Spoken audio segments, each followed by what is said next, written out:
يا مصر بتعمليها ازاي؟ الحمد لله احنا خلاص صعدنا من دور ال 32. ده ايه الحلاوه دي يا جماعه؟ يعني اداء فعلا جميل جدا.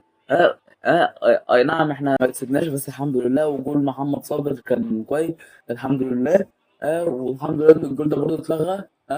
والحمد لله احنا صعدنا لدور ال 32. وكل هذا بفضل يعني روح الثنائي اللي قدامك دول. اي مدرب عنده روح مهما كانت درجه لعبه، حتى لو هو اسوأ مدرب في العالم بيعمل انجاز. لان اي مدرب بيدرب منتخب بلده بيبقى بيركز الاول على مصلحه بلده قبل الفلوس وقبل اي مصلحه تجيله من التدريب ده.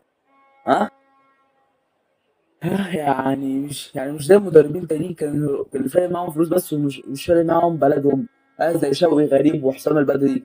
ها لا، العميد غير. احنا معانا صعدنا المربع الذهبي، خرجنا معانا صعدنا المربع الذهبي. ودلوقتي احنا صعدنا الدور 32، وان شاء الله المواجهه الجايه تكون حاسمه. و... ويعني ان شاء الله نعمل حاجه حلوه في كاس العالم.